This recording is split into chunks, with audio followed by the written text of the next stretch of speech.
TheRantCast! Alright. It is time. It's Thursday night, and it's time for the Rantcast. And I'm here tonight with special guest, ranter, iKarith, aka Nightbird. Welcome, sir. So this is the Rantcast. Shout out to Karl Casey at White Bat Audio for our music.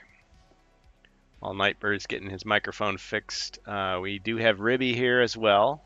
Welcome, Ribby. Hello. Yep, and you might ask yourself, how much can you beat a dead horse? Well, that's not the point of this Rantcast tonight. This is episode 41. We are talking about HeroQuest First Light and AI controversy, drama, etc., etc. The discussion's been going pretty well on HeroQuest fans Discord. I haven't checked the rest of the internet to see if it's blowing up like the HeroQuest or the D&D OGL. I doubt it's that big, but I think a few people have expressed some opinions on it. I suppose you gentlemen have something to say about it tonight.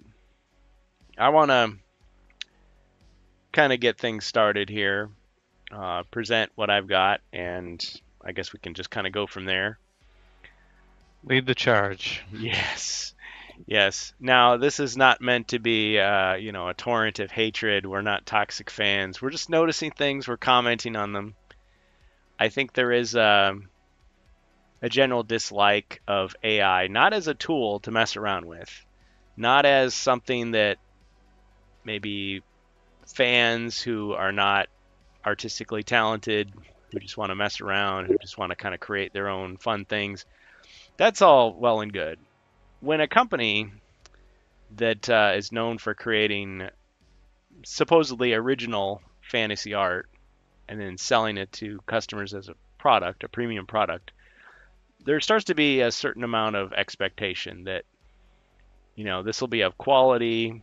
When they hire a guest artist, that's something really special. So I'm not going to say that Amalgamash on HeroQuest started this whole thing, because he was not the first person to notice it.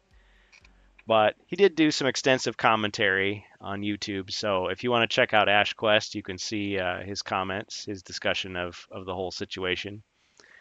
I know some people are saying that they're not going to buy this because they think that Avalon Hill is using AI art. Avalon Hill's actually publicly come out and said on their social media that it was not created with AI. And when I say it, I'm referring to the cover of this new HeroQuest First Light, which is being advertised as the starter set, the new starter set, an alternate game system for HeroQuest. And I'm going to show you pictures, and we're going to talk about it. And we have had some other points of view expressed in the HeroQuest fans Discord. And I just want to say from here on, as I often do, that the point of the Discord is not just to stroke my ego. Oh, that's a nice side benefit. Just joking. You don't have to agree with me or even what's popular to be a part of that Discord. I like it when people challenge stuff and present their own things. And what we do is we try not to attack each other. We have our debates, and we do come strong against companies and company policies and so forth. And I hear iKarith in the background. Great. Am I echoing like crazy? No, but you do have a buzz. You're buzzing a little fuzzy and quiet. Yeah. Yeah. Give me a moment. When I'm trying to test it, it echoes like it's like choppy and echoey and like I don't know. See, folks, he has to do this because his power is so awesome. He's like Dr. Manhattan. He has to turn it down just so it doesn't blind everybody. So he doesn't like to admit it, but I'm just giving you the facts here tonight. Well, iKarith, ladies and gentlemen. All right. So I missed all of your intro, naturally. Rantcast! There. That's a good intro. I did want to comment about something else that was related. I know you want to talk about the HeroQuest stuff, so I wanted to dispense with the other thing that there isn't a whole lot to be said on it. Apparently, and this also comes from Ash's video, which I did watch. HeroQuest, yep. Yeah, Amalgamash. he did a video, and he mentioned during it that there is a person who said that Hasbro does not intend to release Wizards of Morcar, and he commented that that person is quite conveniently the only person who has said anything about it, and they're selling their own version. How convenient. Chris told us one thing over and over again. He was not shy about saying it. Yeah. Yep. Yeah. One thing he said over and over was that he saw time after time people selling their own version of expansions that hadn't come out, starting with the Frozen Horror, even after it had been teased that they were working on it, saying they're not coming out with Frozen Horror, and conveniently all selling their own version. Mm-hmm. He always said, like hell, we're not coming out with it. Give us time.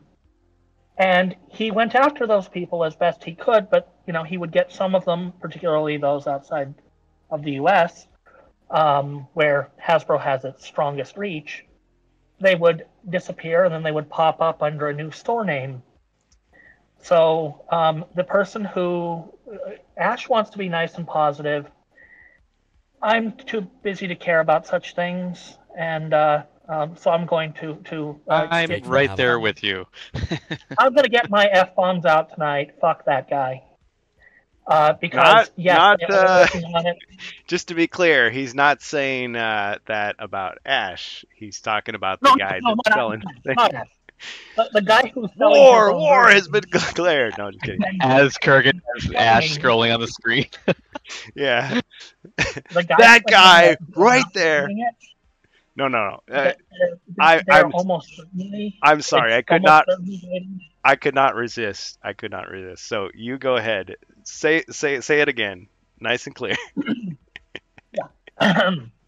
For the record, the guy selling the stuff, fuck that guy, because he's doing it for his own profit. They are almost certainly working on it. And if they're not working on it, it's because, of what we're going to actually spend most of the evening talking about. And it'll be the result of people not buying this one. I intend to buy it. But, I mean, it could be that it and the Wizards of Morcar release will be the last things because of what we're talking about. I think that's what we're going to get into, is that serious. But I guess we'll see when we get it, won't we? But yeah, there isn't a whole lot to be said about it. They're working on it. Ash can be all positive. I don't have the luxury of time to waste on being universally positive when somebody's doing the one thing. I mean, when Incarmine first came and approached the community and said, "Hi, I'm Chris Nato, and I work for Hasbro, and I kind of run things more or less in this little department here." Mm-hmm. What he said was, you guys, speaking of ye old inn, what you guys are doing over here is fine. We know you're concerned about, things like copyright. You're not selling stuff. Mm-hmm. And as long as no money changes hands, there's nothing to worry about. Mm-hmm. We like that this game is like this. We love the community that has been so creative with this game and use it as kind of a blank canvas to build whatever they want. We don't want to interfere with that. We don't want to stop it. We don't even care that you've got the old versions of stuff up literally for free for download. Yes, it's technically a copyright issue, but we don't have to interfere, particularly with the old stuff. We can leave it be. It's not going to impact the sales of our new product, so we can ignore it. Selling a version of Wizards of Morcar that's been, kind of converted to the art style of doing that interferes. And they would shut that down in a heartbeat if they could. And, I mean, Incarmine absolutely raged about that. And for good reason, because that is what's going to make HeroQuest not a product anymore. So, again, fuck that guy. Yeah. Well, out of the way for the night. well put, well said. And as Ribby said, Rantcast. Yeah, I just want to say I think it takes all kinds of people to make a community. We need people that are very positive, like Amalgamash. We need people that are extremely negative, like myself. I'm just kidding. We need the whole range because we need to hear those different opinions. He's got. Ash can be good cop. Ash can play good cop. I will play, the very, very shady, aggressive, backroom, 3-letter agency. I want to stick up. I want to stick up for our friend Ash here because as much as I tease him, he's definitely not a just one note guy. I mean, wow. No. Talk about a compliment there. No, but I'm just saying, like, I've heard him definitely open up when he's upset about something. He'll cut right into it, and he'll cut deep. So it helps to be positive when you can be, though. Yes. So sometimes I think he is too positive, but I mean, who am I to tell him what he thinks? He knows what he thinks better than anyone. But he definitely is not going to, when something rubs him the wrong way, he's not going to sugarcoat it. He's definitely delivered some blows. And I was kind of like surprised because I guess I had been sort of lulled into that idea that, oh, he's always trying to keep things, even and peaceful. But it's like sometimes, nope, you just got to go for it. So, hey, kudos to him for showing that, he's got I made the comparison range. to, for those who are into D&D, Bob World Builder over the OGL fiasco, since that did also come up. When that happened, he got mad, and you could tell he was mad. He was still pretty soft spoken, but he was mad. Yep. And when somebody who is positive and upbeat and soft spoken gets mad, oh boy. Yeah. You really sit up then. Yeah, for sure. Well, and I think if Strange Bus was here, he might point out Star Wars theory in the Star Wars realm. You get somebody who is so positive, so looking for the silver linings, so making, every benefit of the doubt given, that to the point where people like don't trust him and they start thinking, yeah, he's just a fanboy, right? And then it's like, oh, but then you cross the line and then you see, no, he's got a limit. It's just like, nope. If you've lost this guy, you've lost the whole game as far as I'm concerned. Yeah. So it definitely shows that some things have happened. So just to preface all this, in the world of Dungeons and Dragons and Magic the Gathering, there have been some issues with allegations of AI, artificial intelligence, being used to create artwork. And it was not well received by fans at all. They were extremely pissed off. Yes. There was one person whose artwork they did admit, yes, I did use AI. Okay. And fans were not happy. Yeah. That people want, the customer base seems to largely prefer to have original creations. Created by human beings. And this is not a quibble about, well, did they use digital or was it, physical paint? It's like, no, just AI is a very specific tool for sampling images collected from the internet and then kind of like mashing them together. And I think at first a lot of people were just like, oh, this is great. This is wonderful. Nobody cares. But in this age now where every bit of IP is like everybody's got to get credit, everybody's got to get paid, everything's got to be acknowledged, all of a sudden now you're infringing like thousands and thousands of content creations from who knows where, right? So I think sampled is not the right term for it.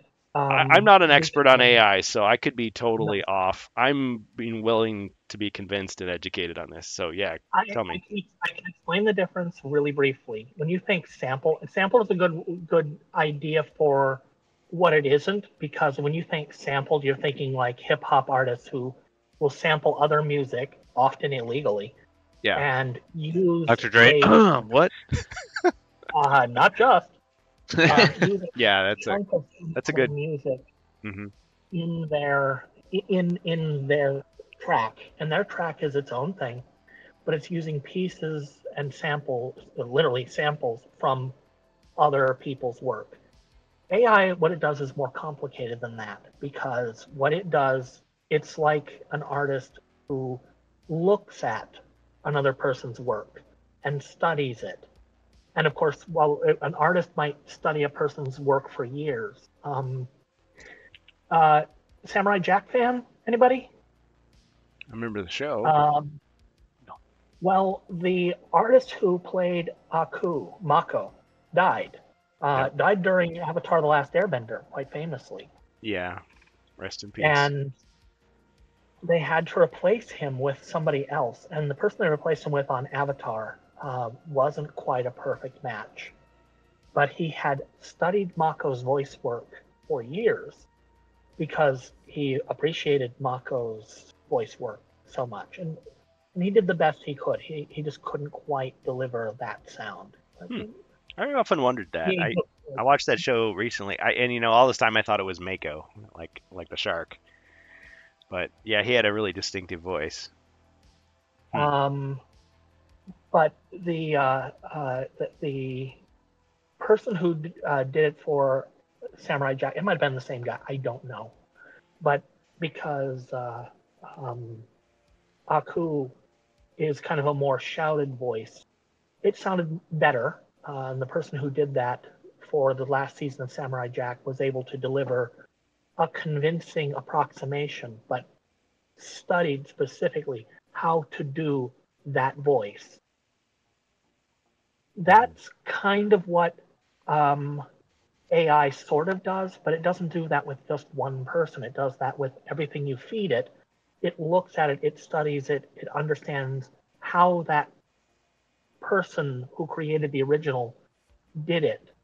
And not so much, like the painting techniques, actual or digital, just the result. What does that result look like? And it studies those things, and it kind of just comes up with an impression. This is a bird. This is also a bird. This is also a bird. And this is a feather, and feathers exist on birds. And this is how you draw a feather from a bird versus, a flying bird versus a land bird. That sort of thing. It understands these things. And that's not really correct, because obviously AI doesn't understand what a bird is, what a feather is, but that visual thing that is associated with that concept, bird, that's what it learns, that's what it understands, and that's, how it learns to create things. And it learns to create from everybody all at once. Machine learning, they call it. Yeah, because despite the name, it's a misnomer. It's not actually intelligent. It's not actually alive. It's not. It's not actual artificial real intelligence. It's more like a really advanced pattern matching. It understands patterns of things like bird, feathers on a bird, and how they are attached to the bird and things like that, so that it can kind of replicate a new bird, but not really. It doesn't understand what it is. It's just creating something that looks similar. Yes. And like you see monkey do. People are saying, well, it's taking, even if it's just taking a few pixels from that image, it's not. It's taking those images and it's describing them in terms of, math, basically. And it's coming up with a formula that sort of expresses, this is what this group of images in this bucket look like. And it creates something, and that's why it seems to, people said, well, it looked like it created something that could be an artist's signature, and an AI wouldn't digitally sign an image. It's creating something that looks like an artist's signature because it scanned a bunch of things that had artist signatures on it, and that's why the artist signature isn't really a signature. It's just kind of a smudge that looks like it might have some lines that could have been drawing. It doesn't know what an artist signature looks like, really, other than that it kind of represents some weird lines off in a corner, and in this particular part of the image, out of the center, someplace out of the way. That's why it creates that pattern, because it's learned that the images have this sort of thing in them. And I mean, if they all had specifically one specific signature, it might create something that would almost look exactly like that. There'll be differences, but yeah, Well, so it isn't actually using the image, but it is studying it very closely, which is why I personally understand that, you know, I understand why this is not going to wind up being a copyright infringement, because it's not a copyright infringement if I look at something and then create something that is my own that is similar. Now, the question is, does AI create anything of its own? And I think the answer is going to be no. Definitely not. The other issue here that, and I want to cover as much of this as we can, so if I interrupt you guys, it's not just me being rude. I am trying to move things along, even Yep, though go ahead. I am the one that usually gets off track. So, yeah, so a couple of things have been discussed, and I do want to acknowledge the comments here. So thank you, Jacer, F that guy. Rob Champ says, not F Jacer, I meant he's agreeing. And anyway, all night long, I'm just going to dig myself a big hole and jump into it. Okay, Rob Champ says, half of the reason I bought HeroQuest is the art.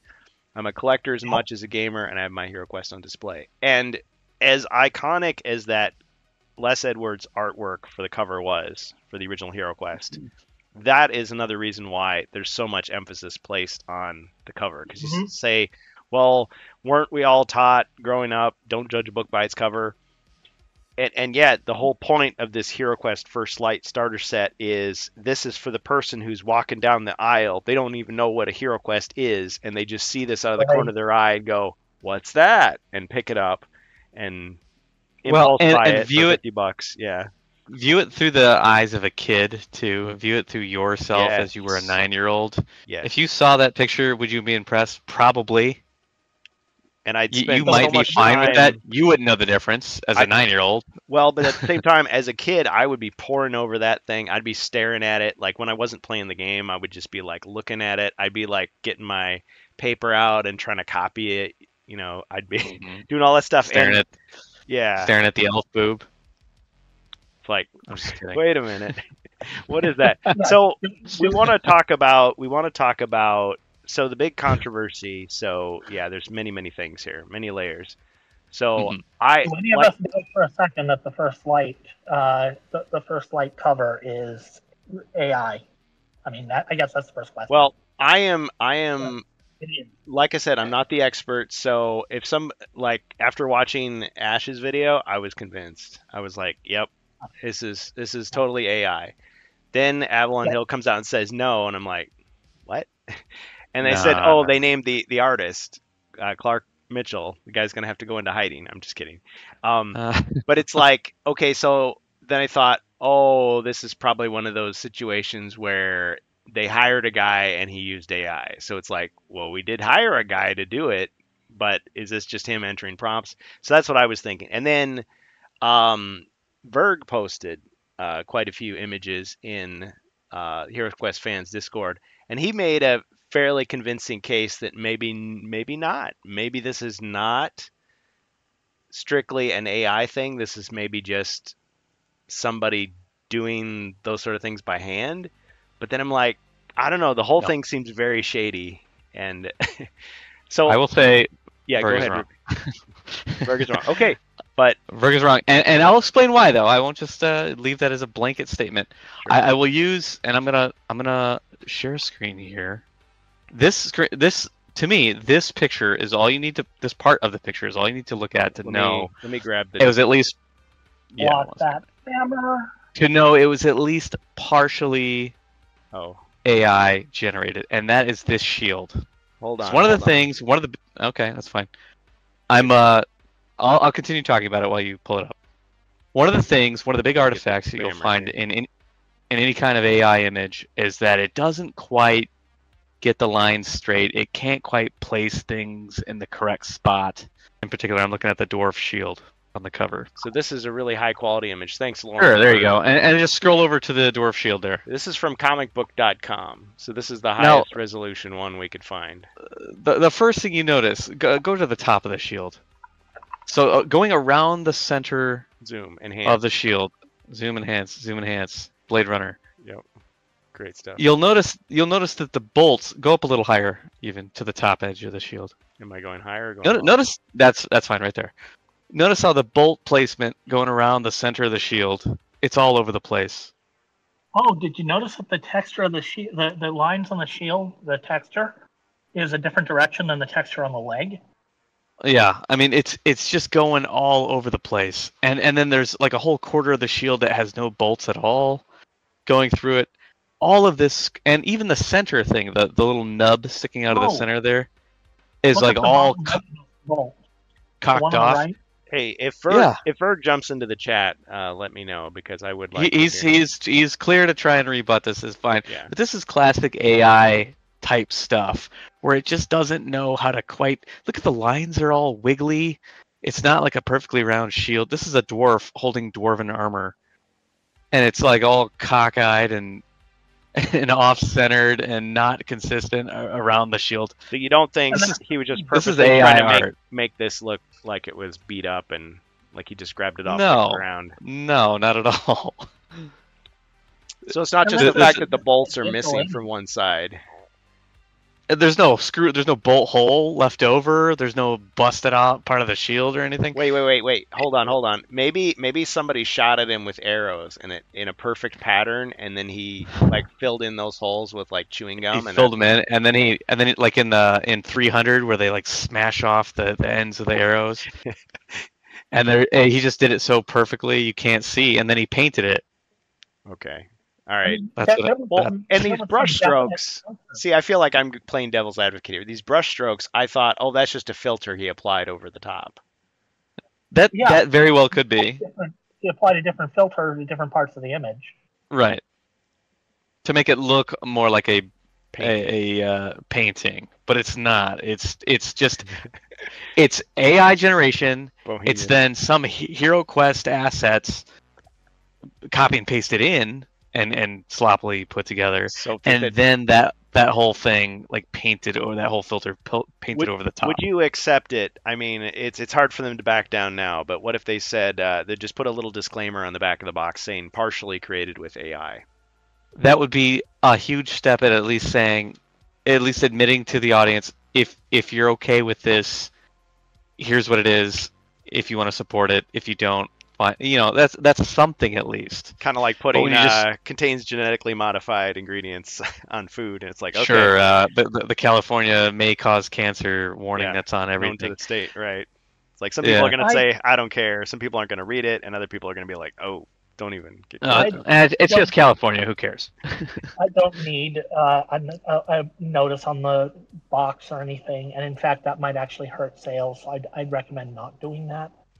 I don't think they ever would. Well, I don't think they would. Because places like YouTube, on YouTube, they're really afraid of deepfakes now, and so you're supposed to put a little checkbox saying if you used AI. It's like, yeah. So but, I mean, I used Grognak the Legend, which we're not selling. Should I have to put that there? That's fine. It's just for fun. Yeah. You're not selling it. They paid an artist to do something, and he delivered a product that he clearly used. And Ash pointed out that this guy has been that's the next part, caught using AI on other images. So, yes. The Boy Who Cried Wolf. So there's a history behind it. Yeah, it's not just we're just deciding to accuse this guy for no reason. So. But because they paid a guy, I don't think they should do anything with the box. If anything, they should just go, you know what? It looks like we're still learning what AI art looks like, because we're in an age when most people can't tell what is and isn't AI. What is it, AI or is it just digital? Most people don't know. So the corporate guy who passed this maybe had no idea. Yeah. It's like, oh, sure, maybe, I guess. Keep up the good work. We paid an actual artist. Why would the actual artist have used used AI? The artists are usually opposed to AI completely. Yeah. Well, because he took some effort to hide the fact that he used AI. He just isn't very good at it. So I'm gonna throw out a couple of things here. What if they gave this guy an absolutely unreasonable deadline and said, you've got to do this, this, and this, and it's got to be, this is the budget you've got, and they just didn't give him a chance, and this was his only choice. What would you say to that? No, his choice was to say, I can't do that. I can't deliver what you need in that time period. Yeah. I mean, he might have said, I can't deliver what you need in that time period unless I use AI, in which case they would have said, oh no, they're going to, the market will kill us for that. Well, then you need to give me an extra 6 weeks, 2 weeks, 3 weeks, whatever. I don't know, how long it would have taken somebody to create something like that from scratch. I'm not an artist. I'm a blind guy. But the point is, the blind guy can tell if this is this is definitely AI. I know what to look for. So, Ribby, and thank you for doing that. So, people were showing me that image, and I was like, man, I hope I'm not being punked because this. And I even went to the store. I went to my local Walmart just to see. It wasn't on the store shelf, but Monopoly Villains, Disney Monopoly Villains Edition. That picture shows Cruella de Vil with 6 fingers. And I checked the cells from the original 101 Dalmatians cartoon. She does not have 6 fingers. And Nope. 5 on each hand, just like a normal human, even though she looks kind of vampiric. But yeah, this is the artist, and please do not send him hate. But if you want to send him a strongly worded opinion, I suppose, if he's a public figure, Clark Mitchell, he puts this proudly on his own page. So this is not a hoax. This is some of his work. So there you go. Not only that, it's on the Amazon store. If you go to buy this on Amazon and you look this product Never up, been corrected. you'll see that image. This now Chris Nato and Carmine now works for Topps. He would appreciate the fact that there's a very famous and non-family friendly glitch for C3PO on a card. Don't look it up at work, but you know exactly what I'm talking about. He's like bending forward, and the way his like armor, Anthony Daniels in the costume, it looks like he's had an overdose of Viagra, let's say. And it wasn't until it became a laughing stock among fans that they changed it. They edited it to quote unquote fix it. And now the original card, the lewd image, is worth a lot. So I was like, if you could take a photo of that behind a glass case and like send it to me. I don't know if he's allowed to do anything like that, but that would be something. So yes, mistakes do happen in the world of commercial art. I know Disney over the years has been accused, and Fight Club even made a scene about this, has been accused over the years of putting like innuendo in random parts of their movies. Infamously, The Rescuers, Who Framed Roger Rabbit, the cover of, was it The Little Mermaid? Some of them are obviously fake. Some of them it's questionable, and some of them it's like, yeah, someone really did do this. Some disgruntled artist was like, they're not even the stuff that is intended to be sort of suggestive is just a little joke for the adults in the room that doesn't usually detract from the kids. The kids That's been now it's explicit. Now they make it really obvious. Yeah, and you can see stuff like that in and Shrek. Yeah. And I'm not going to go into that. Could be a whole episode in and of itself. I'm not here to do all that, but just to say that because of that, it's plausible that this happened. That maybe Hasbro didn't know that this guy made the mistake. Maybe he didn't know he made the mistake, or maybe he knew it and it was too late, or he knew it and just didn't admit to it. All those things are possible. It's also possible they knew all along what they were doing and just are hoping that nobody catches on. I think for the longest time we thought that this was just, this is preliminary art. This is just something from a board meeting. We weren't meant to see this, and now they're promoting it as if it's the real thing. So far beyond the Jungle's Delthrak thing, which was so obviously fake, but then it was also an Easter egg. So I think this is in a different category than that one. Go ahead. This is a scenario where the artist for sure knows he did it. Yep. Like I think that is beyond a shadow of a doubt. His dog did his homework and he cheated. His homework and what I got to do this. Now, as far as did Avalon Hill and Hasbro know, or did they care, or were they just under a deadline where they said we got to get just okay? Yeah, I see they are. Yeah, whatever. Just approve. Go. Good enough. I doubt that. I doubt that they were poring over it looking for evidence of AI. Yes, I think it was just like, oh man, we got this this Christmas release we're gonna try and get going. We got to get this stuff to the printers. Go. I mean, it's very possible that Avalon Hill and this, yes, and they released that statement that said, okay, no, this is totally made by a human, or that what they say. They said produced by a human, but not created by AI. I'm like, yeah. what? Should we look? We're just gonna go over with a fine tooth comb all this stuff. Over that. Let me just acknowledge the chat here. So copy and paste as much as you want from other art we got. No worries, we own everything. Bohemius makes a good point there. Looks like an orc's manhole lid. The whole question of, so I'm not going to get into all this because it does touch on politics, and I'm not trying to push anybody's buttons with it.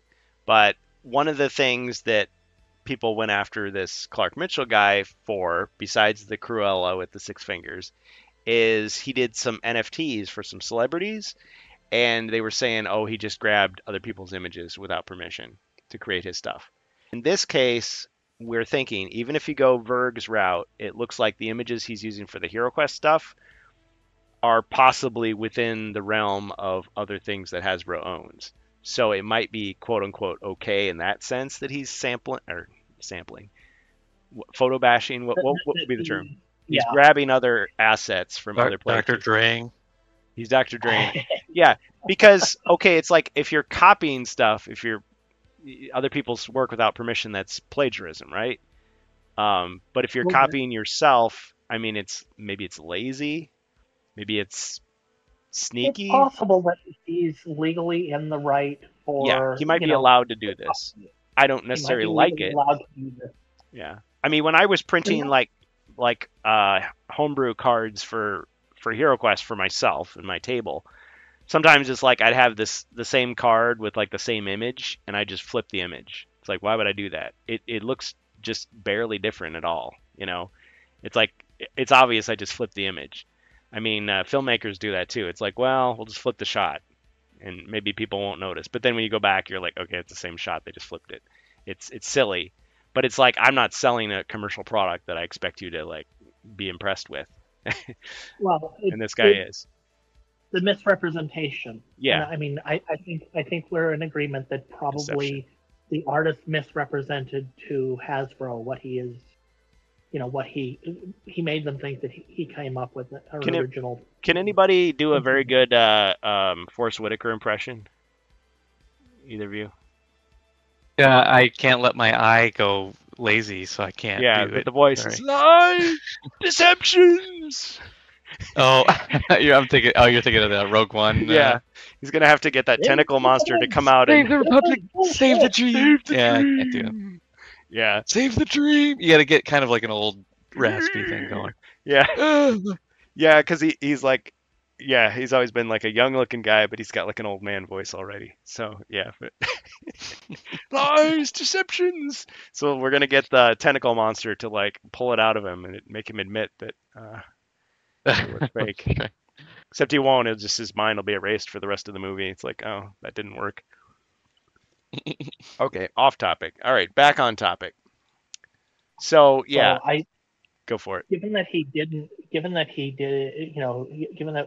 we're assuming that Hasbro had no idea, and maybe they found out that maybe at the time they were making their statement, they were being a little cagey because.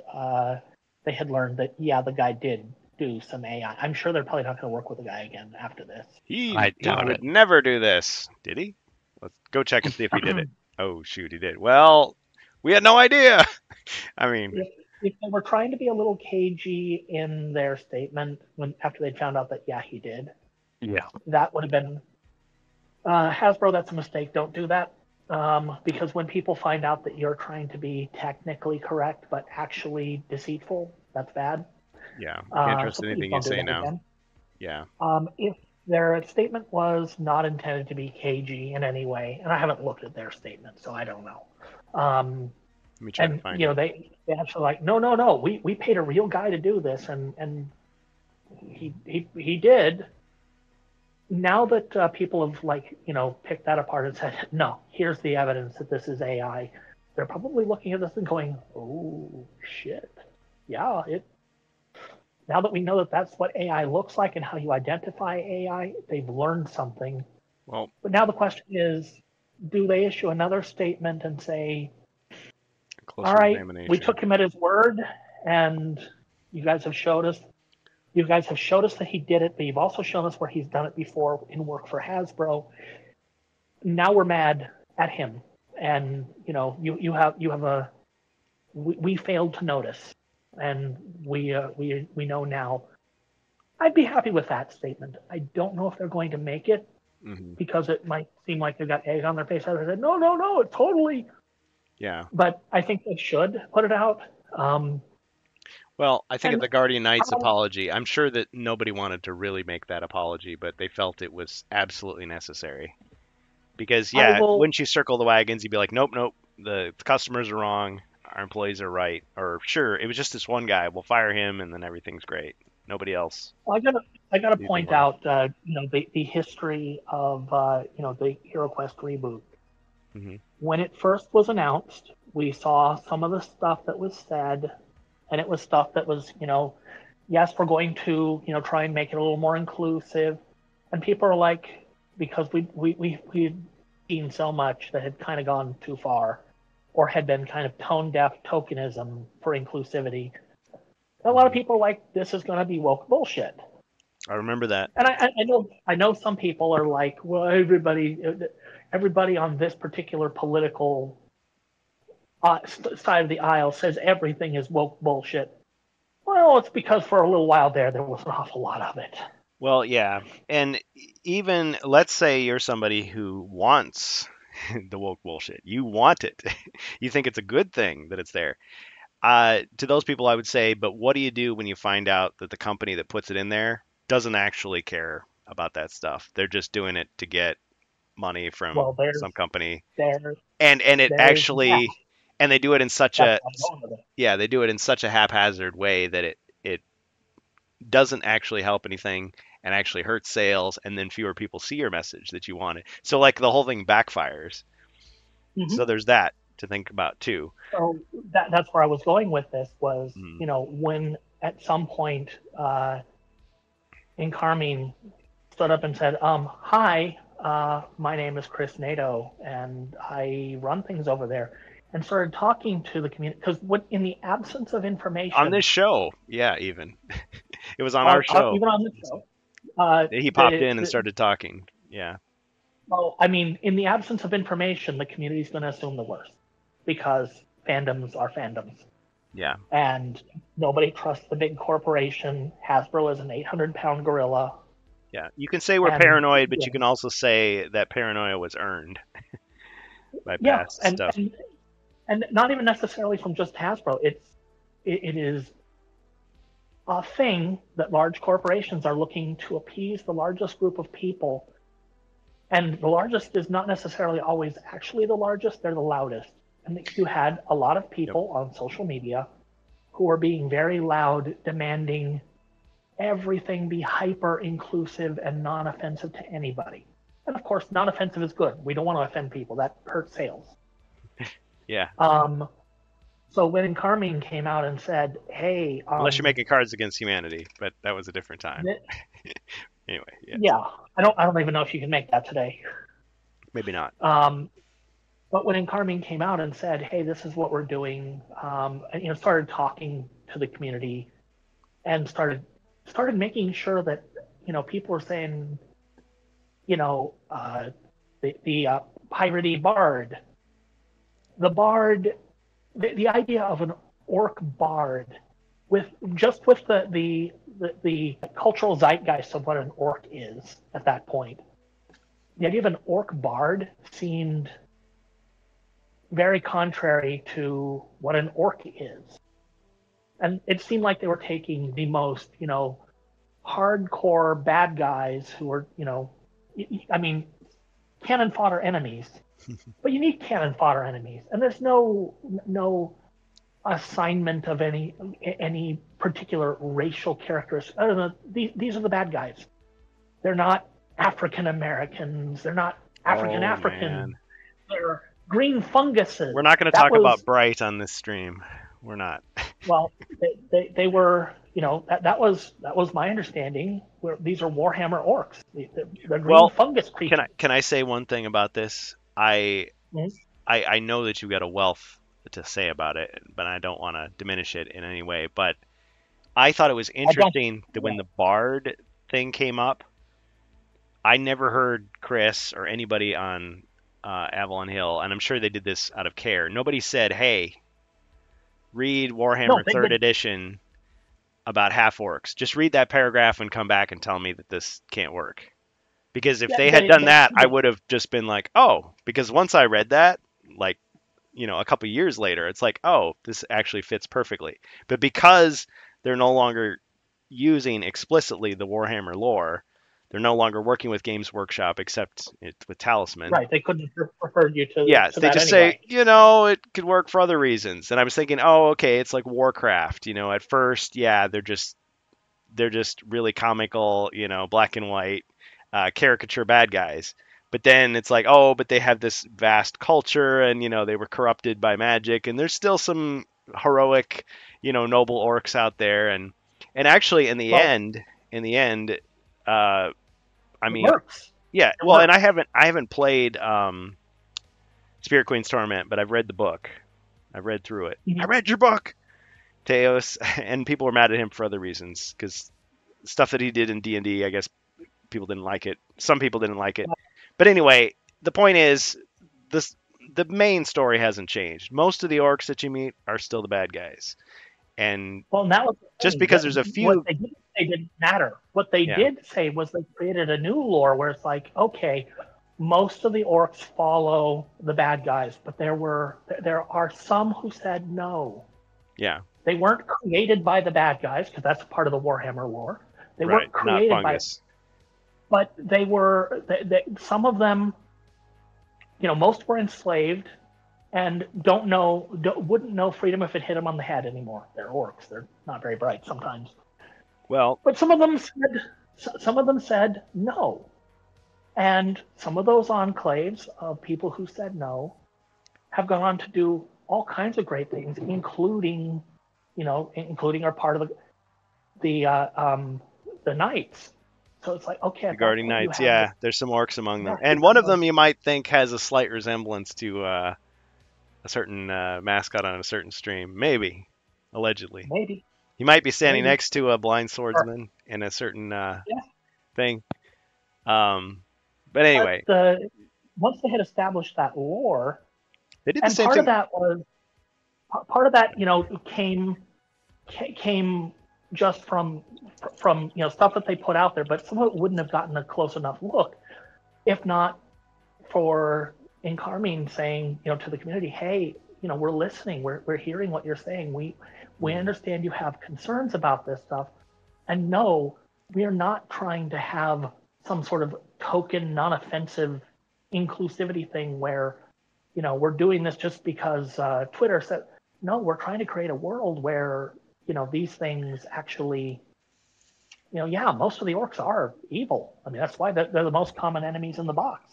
Right. Well, you were talking about the enslaved ones. I was thinking of, what about the orcs that delight in cruelty and slaughter? I mean, there's some that definitely, they're not just poor saps that got dragged into it. I mean, you think of in Tolkien's lore, there were definitely some orcs that didn't want to go to war, but they didn't have a choice.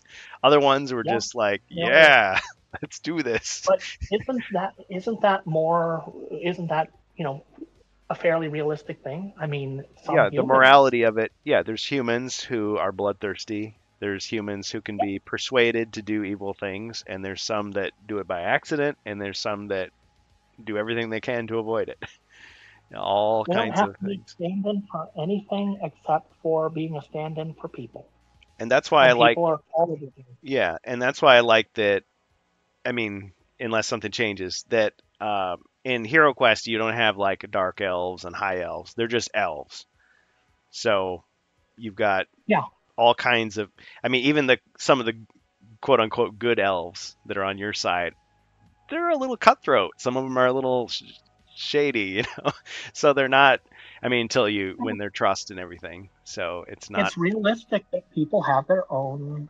Yeah. It's realistic that if you're going to create, a world that feels lived in. Mm-hmm. And I've commented elsewhere. I don't know if I commented on this show, but part of why people put up with the bullshit from Games Workshop year after year after year, and why, like, Kings of War, which is not made by Games Workshop, it's made by Mantic. Great game, but Kings of War doesn't have the lore that Warhammer does. Well, and the lore is what that builds the world that you care about. Even though I did start out showing some Warhammer figures on my screen, I don't want to go totally down that road, except to say that my casual impression of Warhammer is that there is some satire going on, that it is kind of meant to be over the top and not necessarily realistic. Sure. And HeroQuest, I think, gets characterized a lot of times as a dumbed down or watered down or generic kind of fantasy game. But I think the game is dumbed down, but look at the world they were building. It helped me a lot to meet with them at Gen Con last year. I keep harping on it. And I hope that there is open this year. I don't know with the new arrangement after the layoffs if it's going to be the same way. I hope it is. I hope Doug Hopkins is not scared to talk to me after all the talk on the Discord. But I was really impressed with the way they said consistently. It didn't matter who you were talking to. Everybody had the same kind of idea, which was we purposely, yes, we created like a skeleton of a story and a world and characters, but then we deliberately left gaps and ambiguities so that you, the fans, could easily insert your own imagination or come up with something. And it and the way that it came across, it was not like, oh, we were so lazy we just couldn't answer all these questions. You know, people send the letters to Santa like, well, how does your sleigh work? And what do you feed the reindeer? And it's just like, listen, it's magic, kid. Okay. It's like, oh, well, how do you think it works? Because it is a sandbox stealth game. World building. It sounds like it might have been it. Stealth world building. What is that? It was something that was first brought up actually in relation to Shadow Dark, which I know the rest of you guys aren't really into, but it's a game that you've talked about before. Shadow Dark is sort of, if you can imagine, sort of the resolution mechanic of 5th edition D&D with the D20 roll high, advantage, disadvantage, that sort of thing. But kind of trying to play an old school game with it, half sheet character sheets. You don't need more than that. Low levels, everything's a little more. You might die if you're playing a character. You might die, and you just have to accept that that's a possibility. Sure. That game, on purpose, there isn't a fleshed out world. There isn't a Fey room. There isn't there isn't anything where there's years of lore. There isn't maps. But there is world building in Shadow Dark, and it was subtle. It was designed to be out of the way. A lot of it is based in rumor. I mean, there's a few identified unique characters that exist. There's basically a beholder with the serial numbers filed off in Shadow Dark, but there isn't a beholder as a generic monster in the book. There is a specific single character or a single creature out there that the description is kind of a sort of eldritch version of a beholder, and that's on purpose, because if you define these things and the person who's playing the game, the person who's running the game wants to use it, they can. If they don't have to. Yes. So the world building exists, but it's kind of subtle, and it's not really fleshed out. It's just sort of, as I said, stealth world building so that you can take it where you want to go with it. And if you don't want the arcane librarian, which is that beholder, don't have it. If you do, if you don't want to have the bard, you don't have to. Yeah. Come back full circle. Well, gosh, I was just going to come in here and scream about a cover, and you made it all philosophical and interesting. How dare you? Well, I'm kidding. In terms of the AI thing, I've already said all I think I need to on that. I'm kind of different than most people because most people are screaming, "How dare you use AI tools?" We're going there. The companies have all said we're going there, such that there have been anything so far. The legal thing is like AI stuff has no copyright, which I think is actually somewhat of a mistake. I think it'd be fair to say that the object image created doesn't have a copyright. The source text that created it, the prompt, and any specific things you fed into the model along with the prompt to get that, those things might have copyright. We're not lawyers, clearly, but yeah. But I mean, I think that because the corporations have insisted we're doing it regardless, we don't care what you say. There's too much money to not do it. I think the AI tools are just going to happen, and they're going to get away with it because, they follow the golden rule. They have the gold. They make the rules. And I think at some point, once the dust settles, there were people who, burned factories that were taking our gerbs because the factories were creating things that obsoleted people's labor. Oh yeah, we recovered from that. The sabotage, and people found, Luddites. There's going to be a point where, at some point in the future, Photoshop might not exist because Adobe has pissed off everyone. But something like Photoshop, some graphic design tool, will include some AI features that help artists work more quickly. Photoshop already does it. Yep. Yeah, I'm sure it does. Hey, I'm sure it does. iKarith, you're on a roll, man, and I wanna just say some other things here. I'm sorry. No. So let's just look at the big picture here. I'm not speaking metaphorically. I mean the big picture. How dare you? I'm blind. Got him. Definitely got him. Okay. All right. don't have your soundboard here. Ha! Yeah, I don't. Okay, so in this image, I don't mind the style. I've said this before. I kind of like the idea of a throwback to like the 90s, early 90s, high fantasy, maybe late 80s. This is not Les Edwards. This is not Elmore, but it's cool. But yeah, when you start to see those anomalies, I'm just like, they need to do more work on this. Look at the guy's side there, the barbarian side. Muscles don't do that. I don't mind the unrealistic muscles. So I want to just bring, and if there's kids in the room, first of all, you shouldn't be watching the Rantcast. But you may want to get the fuck out of here, kid. Come on. Yeah. It's like go to bed. Your school in the morning. Come on. That way. Okay. All right. Feast your eyes. His nipple is blurred out. Enhanced nipple protocol. Yep. His other one is not. So weird. And yes. Now, a lot of us looked at this and said, "Wait a minute, is she having a Janet Jackson moment here? Did Justin Timberlake just grab the costume and then say it was an accident?" No. Yeah, we're going to do one. They should have done both. Look, I mean, if she's an Amazon. Okay, so check it out. Check it out. That's not a nipple. That's just like, okay, look at this. Isn't this weird? So here you've got the image of the armor on the elf's chest. You've got these lines.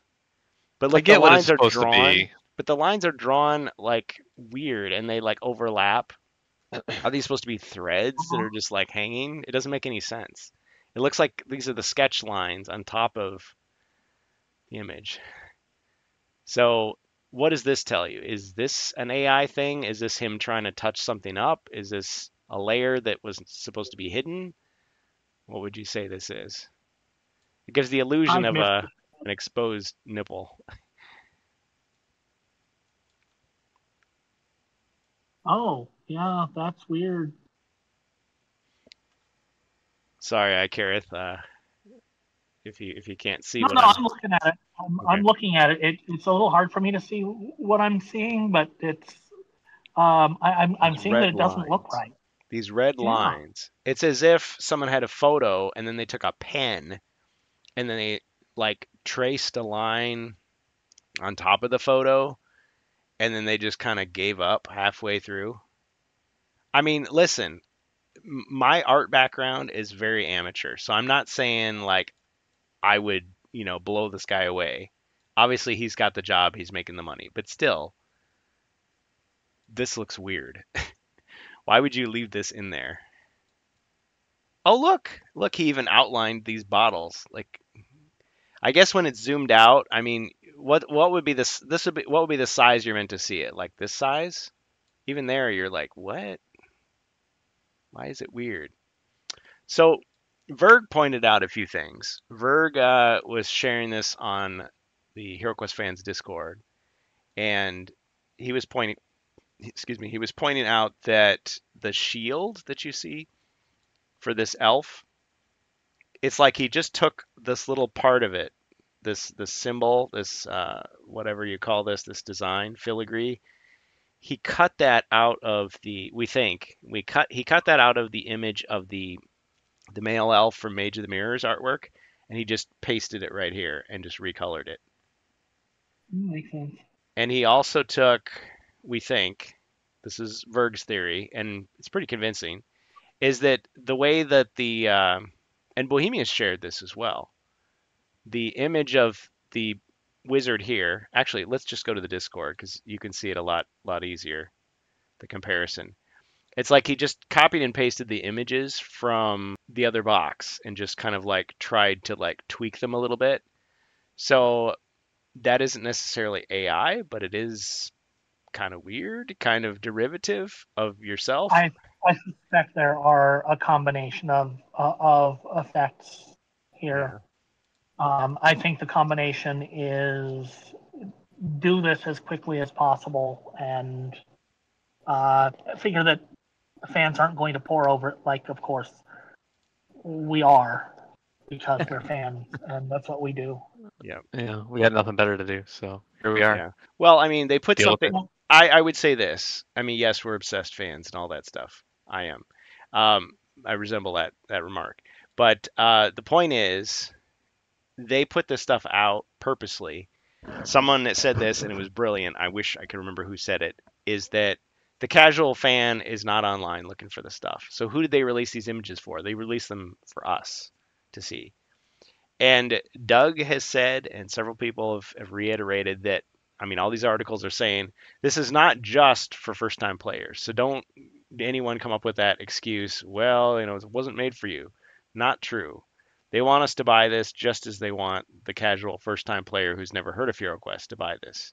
So let's get Discord here because there was a brilliant discussion. There were so many, it was hard to keep up. People were posting so much stuff. So thank you to everybody that did that. Some of them are in the chat right now. Okay. So I tried to gather these Yeah. images up.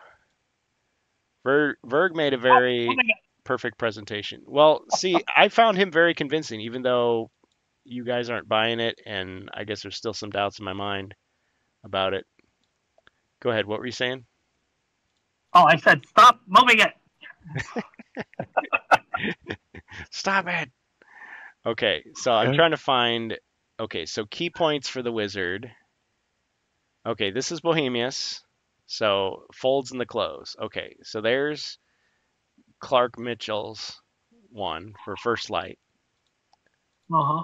There's the game system. There's that one. Uh-huh. The folds are the same. It's like he just took you see half the face and he just kind of like gave him a beard and like made him scowl on one side.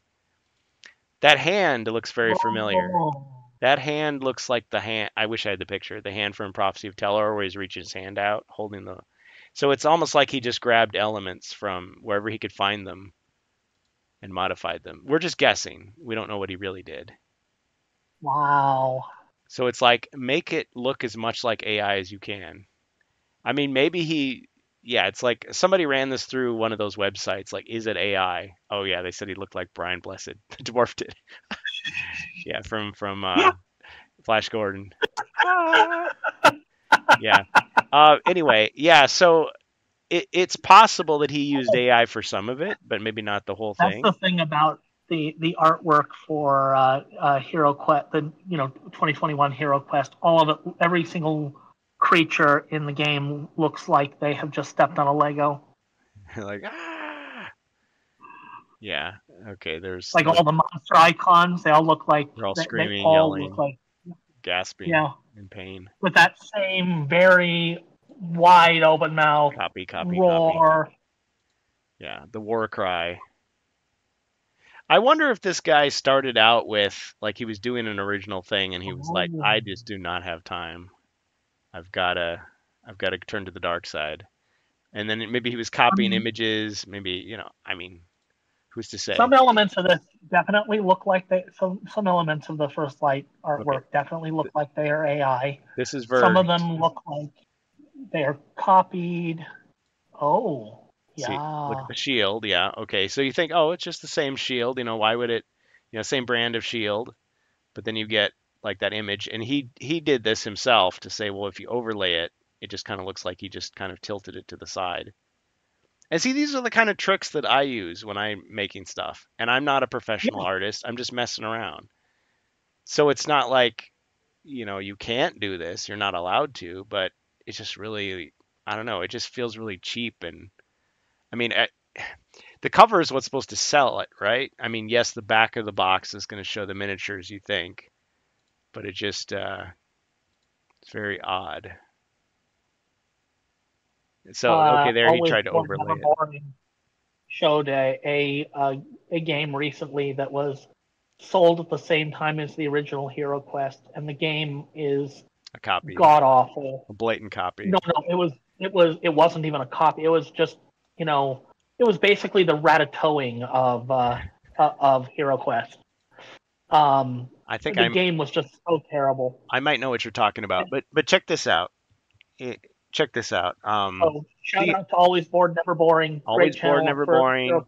Even though he gets stuff for free, and we're really jealous and wish we could get stuff for free. No, I'm kidding. Not a sponsored video. I'm not kidding. I'm kidding. I want free stuff. Yeah. Give Ribby your free stuff. Give him that. Give me one free stuff, please. Yeah. Give me the latest HeroQuest expansion, and I'll be happy. Okay, so the wizard's leg is hidden behind the barbarian's leg in the original remake. The original remake's HeroQuest cover. I'm gonna go crazy. And then in his version, it's this weird, like he couldn't finish the leg, so he put like a hair in front of it for the wizard. It's kind of weird, but how lazy. Totally makes sense. How lazy. But look at that foot, though. I mean, come on. Let's talk about that foot. What is that shape? What's going on down there? Even in the shadowy area, nothing about that looks correct to me. No. This is funny. If you came out and told me this is the rough draft. This is the rough draft. The real art. You'll see it at Gen Con. It's going to be great. But I have a sad feeling this will be like the Six Finger Cruella de Vil cover. Do you think Clark Mitchell will be at Gen Con? If he is, I hope he's got security. I'm kidding. I'm kidding. Listen. I said I'm gonna get behind him on all fours, and then you push him over, and then we give him a stern talking to. Okay? Listen. The only video you're gonna see of me at Gen Con is me standing outside the building, 500 feet away with the microphone in my hand saying, "What does Avalon Hill have to hide?" You know, that's what you're going to see because I've been thrown out. No, I'm First Light kidding. was an inside job. Yeah, they don't want you to know the truth. Yeah, it's like Let me tell you something, brother. dragging me away, and then I'm gonna have to chase a guy. A guy's gonna throw coffee on me, and I'm gonna have to chase him down the street. Yeah, in a very staged looking way. No, I'm totally kidding. So I said publicly, because I'm always putting out these statements and putting my foot in my mouth, is to say, look, how are you not entertained? Like, if I'm wrong about this, I'm gonna apologize to the guy personally. Like, listen, I thought it was AI. I was wrong. Sorry about that. I told Doug I would shake his hand. It's like all this stuff. I wasn't just like kidding. I would really do that. But yeah, if we're doing an interview, I am gonna ask the question. And it's like, I get the fact that at that point, if you're an employee and the company told you, look, if they ask you, you got to say this. They're gonna say this. They're gonna say the thing. They're not gonna say, oh yeah, my company sucks. I quit. Like, I don't expect them to do that. So yeah, but at the same time, it's like when I was talking with Encarmine, when I was talking to Chris Nato, talking to Bill Moore, I was talking to Patrick O'Rourke. I felt comfortable asking those guys tough questions, what I thought were tough questions, and they gave like thoughtful answers. I'm sure sometimes they said, I can't answer that. Yeah, and that's fine too. And it's like, that's what you do with an interview. So I would hate, because he could just say, no, I'm not going to give an interview, or I'm not going to give an interview to you, and that would really suck. But at the same time, by doing that, you send a message as well. You're saying, that's off limits. I'm not prepared to talk about that. So there has to be some give and take, some conversation. Or you can just, no, I'm not going to give an interview could just mean I'm not comfortable giving an interview.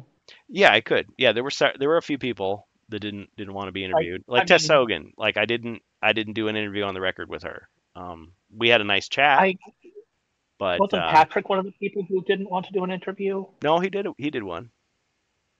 He did. Okay. Yeah, I didn't do one with Craig Von Ness, but that's because I was thinking like, oh, that's HeroScape. I'm not here for HeroScape. I wish I had now. Looking back. See, you say that, and now you've got all the HeroScape fans. Now you're going to need security. Yeah, you blew the chance to interview the guy. Yeah. Well, because they just said, oh, just go to the Renegade Games booth and talk to them, and they're like, here's a pin, come back next year. Like, really? That's it? Some of those guys are, clearly they're okay talking, but they really weren't comfortable with interviews. And I mean that. Yeah, it's fine. Their job isn't PR. And exactly. Not everybody likes to talk publicly. So exactly. Yeah. Doug strikes me as he's a designer. Like, he doesn't necessarily. I mean, I don't know. Maybe the guy has gotten a degree in public speaking as well. Who knows? But him as opposed to somebody whose entire job is to talk to the public, like, yeah, you're going to have different expectations. So and be a public face for just not only a company, but all this whole line of products to be that face. Pitchman, all of a sudden, when before it's like, I'm the guy behind the scenes that makes it happen. Yeah. Chris was the guy that gets up in front of people. Yeah. Right. Yeah, so that's not an easy thing to do. I think someone said it's not fair to put that on Doug. We miss you, Chris. And yeah, we definitely do. I think I would agree that it's not fair to make Doug Hopkins the face of the company overnight just because everybody else is gone. Like, from what I mean, I feel like I'm just glimpsing the iceberg here. That guy does a ton of work, a ton of hard work. So the fact that he's up there making speeches now, on top of that, is probably a big deal. And I wouldn't blame him at all if he's stressed out about it. So I would give him a little bit more, like if I were interviewing him, I wouldn't probably go as hard as if I were talking to Chris, because it's totally different type of thing. But yeah, we'll just see how it goes. I figure we'll get the information one way or the other, but I would love, because he was one of the guys that wasn't there. There was like a mercy for the week. Yeah, there was for the Emperor. There was a Doug-shaped hole in the last experience. But I got to meet Tess Hogan. I mean, she was wearing his name tag, so I got to find out about Rise of the Dread Moon. Yeah. if I were going, and I'm not, if I were going, I would like to meet Doug Hopkins. I would like to ask him some questions. Maybe not even. I probably wouldn't be the one doing interviews. I wouldn't be, Give him the Columbo quoting routine. anybody. Wouldn't be quoting any answers. There's things I would like to know, and I'd like to talk to the guy. Sure. Well, and the thing is, like, we could get all our answers other ways, just by like reading Reddit or after the fact. But just being there and just asking, just in your own words, like, hey, some guy on the internet said I should ask about the goblin, foot or something, like who made that? And he'd be like, oh yeah, it was this guy. Like, oh, okay, cool. You learned something. But it's like I don't know why I made that example up, but and then of course there's always the follow-up questions like, okay, I know you say this, but can you say more? Like, what about this? Something that I want to know, or something that the other fans want to know. I mean, some of the stuff I don't care about, like what order to play the quests in. I don't care about that at all. But a lot of people do. So we're going to ask about it. Yeah. If you have questions about that, then from other people, it's definitely good to pass them on. Pass it on, yeah. It would be really cool if Avalon Hill would publish an intended order. The thing is that they're going to be revising it. Oh, check out the sword. And the other thing is it's going to include things for fans. It's going to include things that they haven't made yet. It's just going to, until they've exhausted it. I mean, they have not. They have not come out with the Wizards of Morcar yet. I think Wizards of Morcar is coming out. So I agree that whoever that guy was on Facebook, I don't know you, brother, but it's... Fuck that guy. Wow. I went there. Rant! Like, see, I don't even have to say the thing. I just like point to the other guy and he says it for me. So it's like, oh, I didn't say it. That way you got the plausible deniability. He said it on his show. He had the weird guy on his show. So therefore, yeah. No, not the weird guy. I'm the weird guy. Yeah. Wow. But so First Light, the idea behind First Light appeals to me. I like the idea of there being a starter set, even though the game system is a starter set already.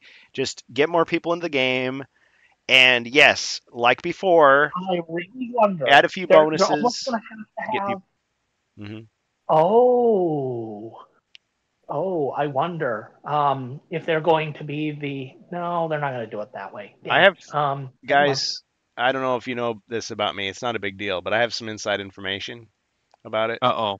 He knows a thing. The problem is, though, there's nothing I can do to make you, like, trust me on it. So you could say, yeah, I'm just making it up, or pretending that my own imagination is the thing. So whatever. The other problem with me having inside information is, what if it changed? And then I could say, oh, yes, it was going to be that way, but then they changed it, see? So I wasn't wrong. So it's kind of like useless. But what I heard, and I said this before, is that, they confirmed a lot of this in the advertising. It's going to be like they're trying to create the equivalent of Gloomhaven Jaws of the Lion, which... I was at Walmart recently. I don't own it, but I was like holding it in my hand, and it's the box is similar in size to like Keller's Keep, but it's deeper and much heavier. What's twice as deep? It is twice as deep. I didn't have my tape measure. Almost, yes, and it is compared to Keller's Keep. It is packed with content. It's got spiral bound quest books in full color with tiles and everything. It's got lots and lots of cards. I think it only has 5 plastic miniatures that are unpainted. But yeah, it's sitting here. Let me pull it out. Tons of stuff. I can't remember. Yeah. Well, anyway, this Gloomhaven thing, or this is what you have heard about. Jaws of the Lion. He's talking about. Here's what the articles confirmed Jaws of the Lion was an inspiration. I don't know why we're showing this. Oh, this is Mitchell. Yeah. So what I heard was the heroes are going to be cardboard. There's going to be the monsters will be plastic, and all the stuff from the game system is in there in some form or another. But the monsters have unique sculpts that we haven't seen before.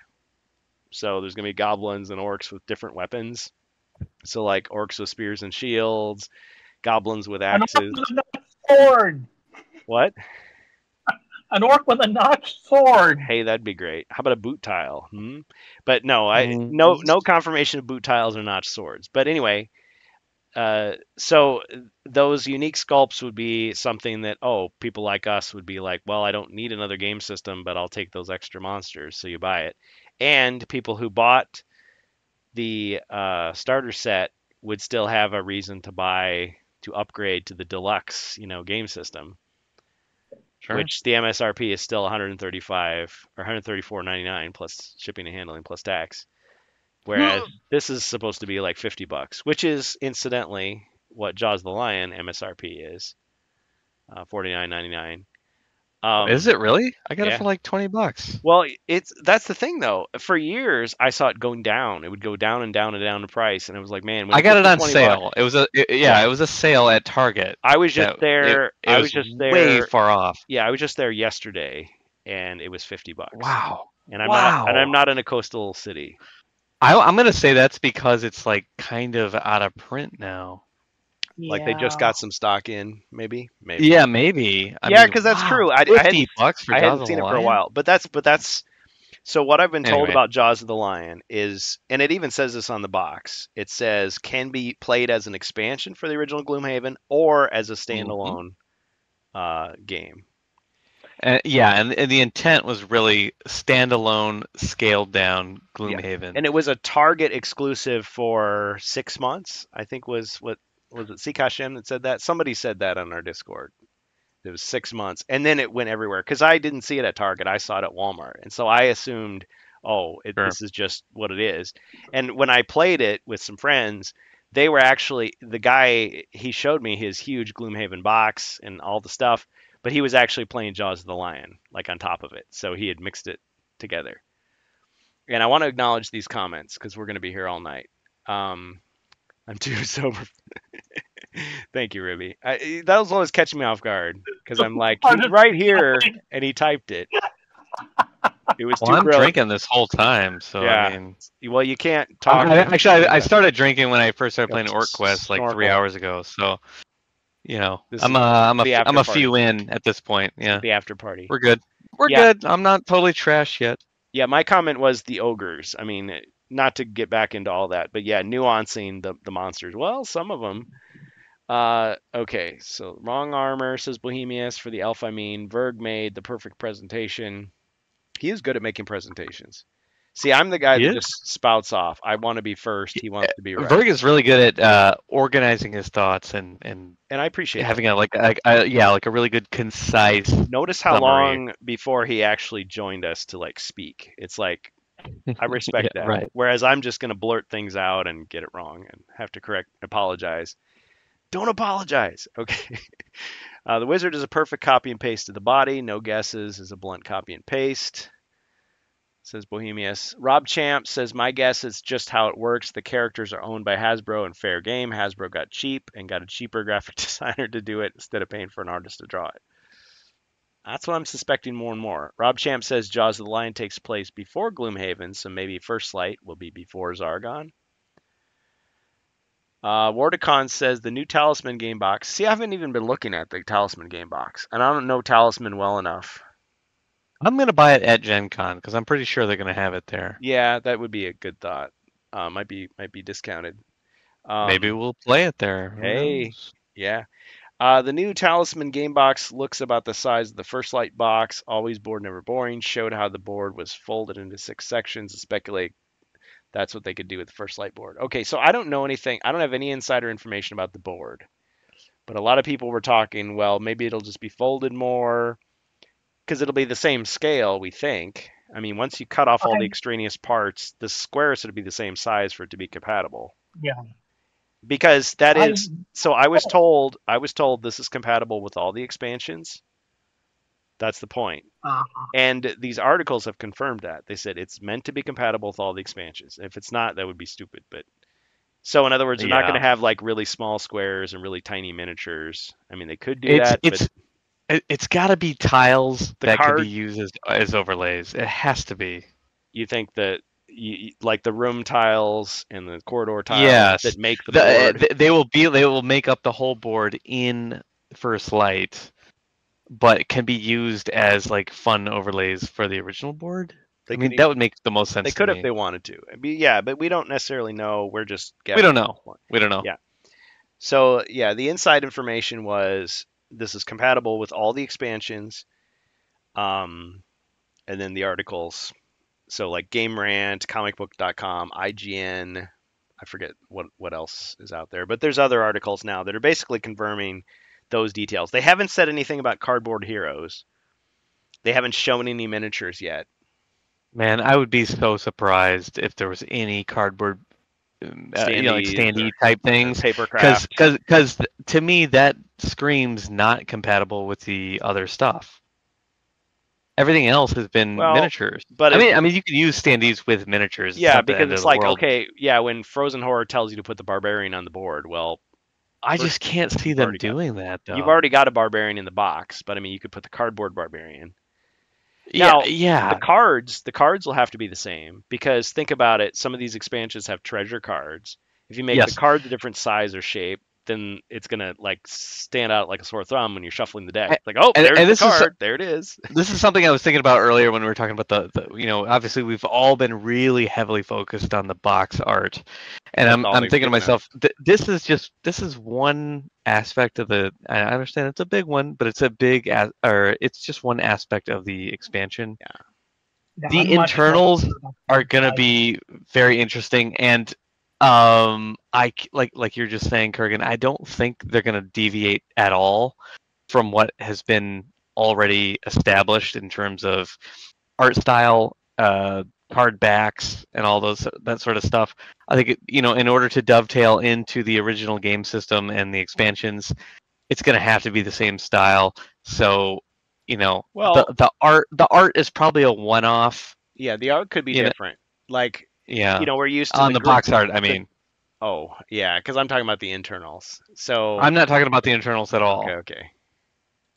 Yeah, the style may be a one-off. That's true, because it's how many starter sets are you going to have? I was thinking like, okay, you got the Walmart one, you got the Target one. Look at that double rune right there. Oh yeah, copy and paste. Fuck.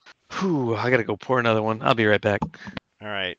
Okay. Anyway. But there could be a double rune. This it's the great sword is what it says in the original runic tongue. I'm kidding. I have no idea. But yeah, you can see it's like, okay, it's shiny, but it's also off. No. You see, it says super broadsword. Yep.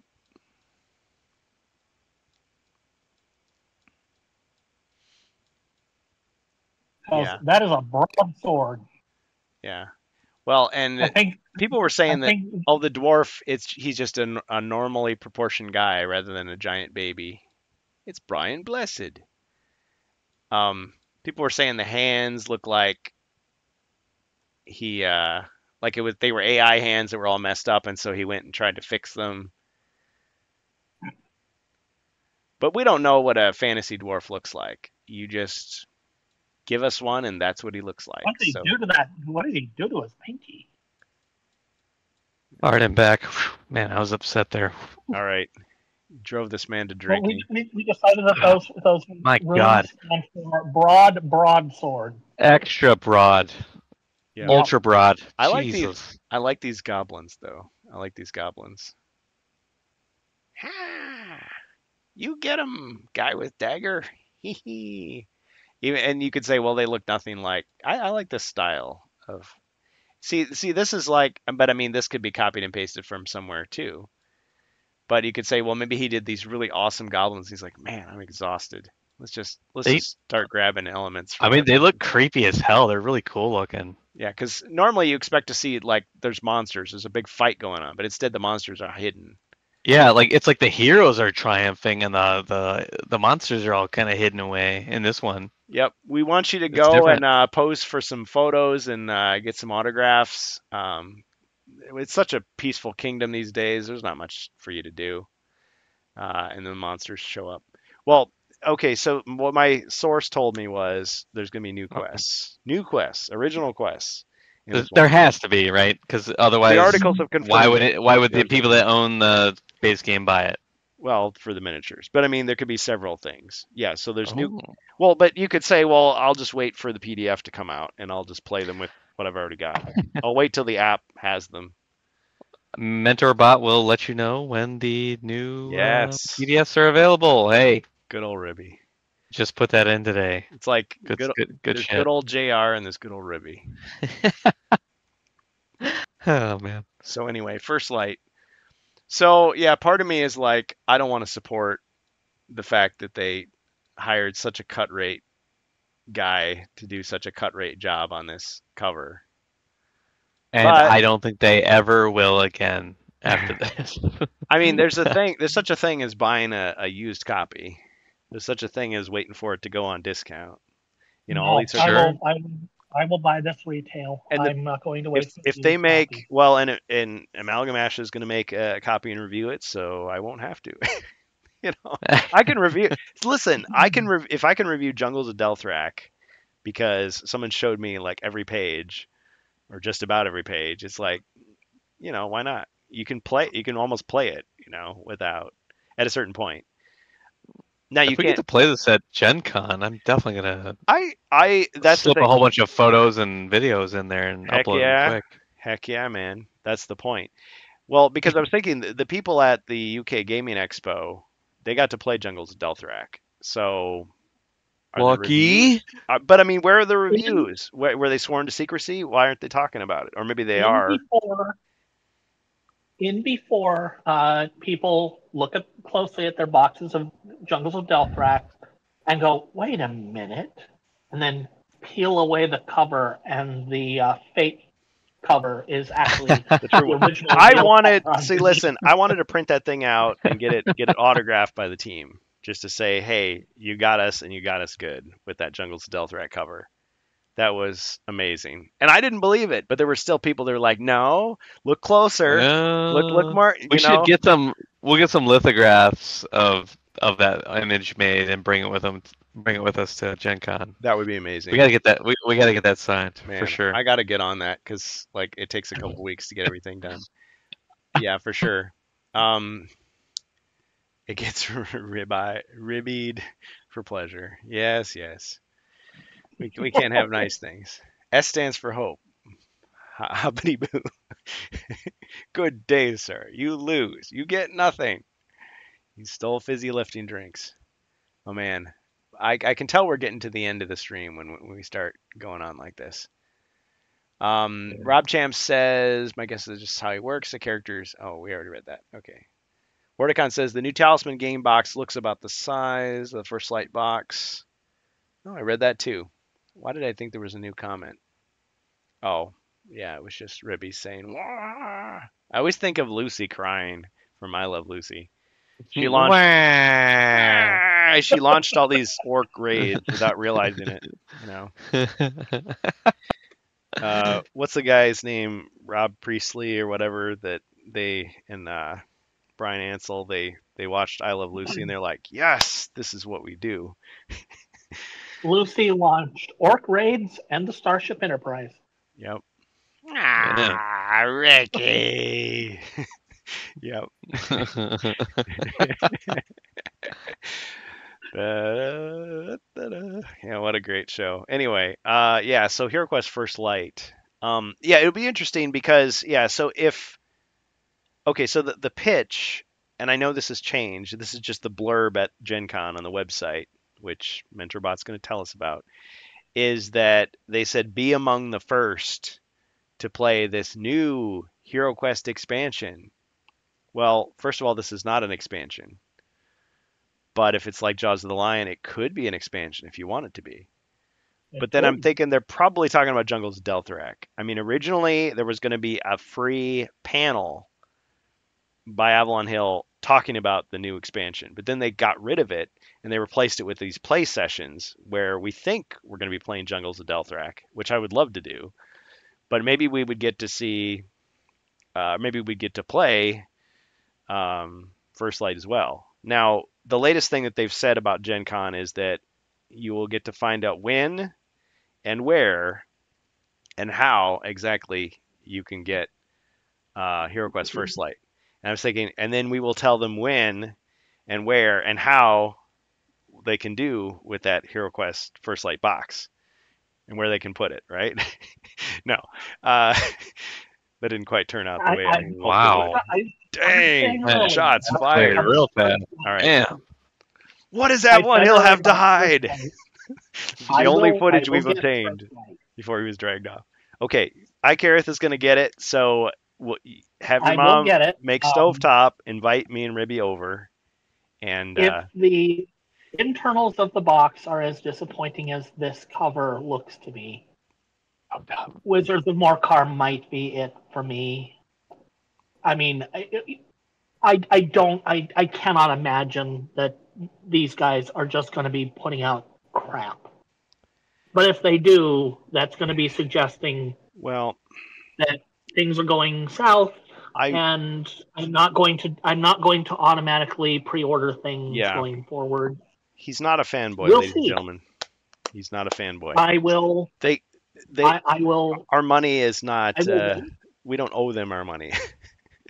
They put out each product is a new chance for them to win us over, and if I mean D&D fans and Magic the Gathering fans have been through a lot of crap lately, and I guess I feel like in a very small way we're getting a taste of maybe what they've had to deal with, and so it's like is the honeymoon over? Am I crazy with the Wizards of the Coast Avalon Hill link? I feel like you're not crazy at all because Hasbro. Listen, Hasbro has owned Milton Bradley all this time, okay? Yep. And Wizards of the Coast at one time, if you trust the internet, at one time had control of Avalon Hill, which was originally bought out back in the 90s. They laid off the entire staff and basically started over. All they bought was the brand and the assets, the library. But anyway, Wizards of the Coast controlled them for a while. They were trying to make video games. So what we think of as the Avalon Hill, well, if I can finish my thought, I know I interrupted you a million times. I'm sorry. So Hasbro Gaming was what is controlling Avalon Hill right now. They're considered I forget if it's an imprint or a publisher of subsidiary. It's some specific term. But basically, Avalon Hill is Hasbro Gaming. Wizards of the Coast is also under Hasbro. But I guess they have some degree of autonomy of what they do. And Chris Cox, the current CEO... Say it? Wizards of the Coast is a company wholly owned by Hasbro. And basically, the way it ends up working out... if you're familiar with how the tech world works at all, Lexmark was fully owned by IBM. So technically, Lexmark has its own leadership, but those leadership report to the leadership at IBM. Same deal with Wizards of the Coast. Was Wizards of the Coast ever an independent company, or was it always connected with Hasbro? Yeah. It was. Yeah, it was independent. Yes. Hasbro bought Wizards of the Coast. Okay. Within a year of Wizards of the Coast buying TSR. The D&D company. Yep. Yes. Yeah. Yep. Okay. Yeah, it's like anymore. Yeah, it's almost like deflection. It's like, oh, these Miramax sucks, but Disney, oh, I love Disney. It's like, guess what? Or Lucasfilm, Marvel. I can't get away from them. But Hasbro has always owned HeroQuest. It was their property from the start. Well, there was a very brief window when it was the trademark for the name lapsed, and so it was used by Chaosium for a while for a totally different product. But yeah, the HeroQuest that we know and love was always. The game we're playing. I mean, Milton Bradley. Yeah, the Milton Bradley trademark isn't even used anymore. It just you can pick up games that were old Milton Bradley games, and now they just say Hasbro on them, or they say Hasbro Gaming. Yep. Yeah. Parker Brothers. Those old brands. Yeah, they bought out Parker Brothers as well. So the brands were useful. The brands were useful to keep around until more people recognized the Hasbro brand than the the Parker Brothers and Milton Bradley. I've seen this with. I mean, I worked for well, I can't even say the company name, but anyway, yeah, brands. If you know the brand is still beloved, you can buy the brand even if it serves no other purpose because you've already got your own competing product. But it's like, Mhm. yeah, so it's like WWE buys WCW, and it's like, okay, hey, we can sell you WCW stuff too, you And know, they kept or WCW for ECW, long enough. yeah, ECW. They kept WWE. ECW as a brand of the WWE for a while, Hmm. and then they got rid of it because it's like, yeah, people just know WWE. Right, That's just synonymous with wrestling now. So, right, exactly. and So, that's the true in any industry. yeah, so, Avalon Hill served as a brand for Hasbro to sell games that are not Monopoly, not the mass market yeah, appeal games. I'd never heard of him And until this whole HeroQuest remake. That doesn't mean anything except that, I mean, I well, knew, it used to be an independent company. yeah, I knew Milton Bradley and Parker Brothers, and that's what I associated with board games. Hasbro, the name Hasbro was like Transformers, GI Joe, kids And toys from actually, the 80s. Yeah, actually, Avalon Hill invented Dungeons and Dragons. Well, half of it anyway. who did? The, the original Avalon Hill, the original Dungeons and Dragons rules, the booklet, Oh, basically really? said get a copy of the survival game rule set for the wilderness portion of Oh, D&D. I Get had these that game. rules, which are just came from Avalon Hill back in the 70s. Nice. Well, I guess So, it's not my copy, but someone in my family got it for Christmas or birthday or something. It just had been sitting around for years, and we just busted it out to play it. It's like, wait a minute, this is Avalon Hill? And I got a game was gifted to me, Sword and Skull. It's like Avalon Hill again. So it's like I'm learning so much more about the old Avalon Hill and the new one. Actually, the Sword and Skull says Wizards of the Coast on it. So that was actually in the era when they were controlled by them. So yeah, anyway. and actually, that Yeah. was the thing is I'm like I asked in Carmine at some point, hey, do you even have copies of these old Avalon Hill games from the 70s? And he said, I don't think we do. We might, but I don't think we have them. Oh, in the vaults.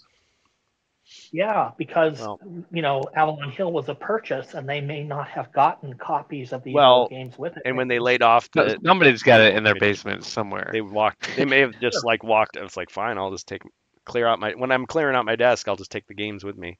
I mean, I don't There's know. some 75-year-old dude somewhere that's got a bunch of crap in his basement. Back in my day, Oh, I would most absolutely. I done to mean, I'm that sure guy. all these things can be found, but I have acquired a collection of scans of those old game materials, and The I more, offered them.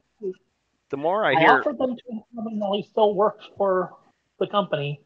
I don't know if he grabbed them or not, but yeah, they may or may not actually have copies of the old original games anymore. They just might not have copies for their vaults. I don't know.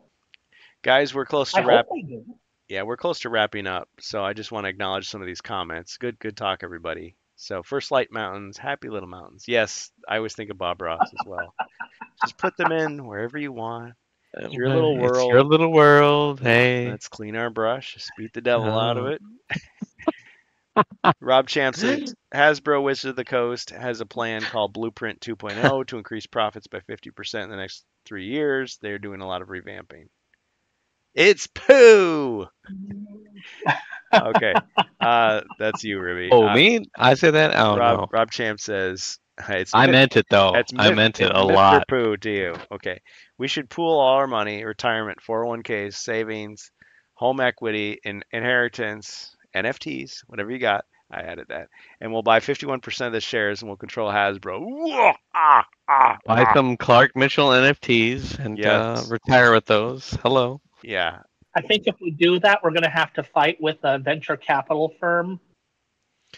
Yeah, I get really so depressed when I hear these things. Okay, we will own HeroQuest. I will kill him. Maybe I can win the lottery and get it. Okay, now I just want to say for the record, once again, we don't mean any harm to these guys. we disagree with their methods and we disagree with their results. So vote with your wallet.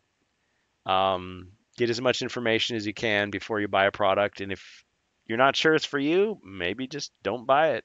Don't impulse buy it. They I cannot will get count on. I will get Wizards of the Morcar when it is announced. I But would love to get Wizards of Morcar. I mean, and Carmine we will. did not say that he didn't promise it, but he said, well, if we did it, similar to what he said about Against the Ogre Horde, we'd probably expand it to 10 quests. We'd put extras in the box. We wouldn't If hang on to anything that was broken. if we did it in 2025, If it we would did be it. expanded to 10 quests. Yeah. It would include extra things into You the can box. you you can listen to his actual comments. I'm just paraphrasing. But yes, it was very much like, of course we're doing it. If unless somehow, see, I always say this to be a doomsayer. Yeah, if some unless like things change.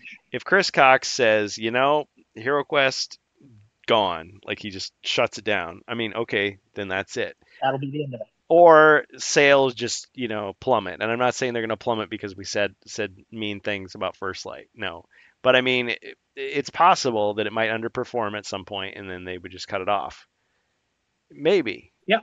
And Yeah. at that point, all of the drafts and things that they've planned out just won't happen. I mean, unless it gets farmed out to some other company, which is, I mean, you always hope that that's going to happen, but they could just sit on it and just say, nope, we'll just take another 3-decade break and just let the fans do whatever they want in the meantime. No. Yeah. My desert, my Arrakis, my dune. Yeah, now I get it. Yeah. So when I'm at Gen Con, I'm just gonna be as professional as I was before, just as professional as you can be with fake beard and wig. Professional.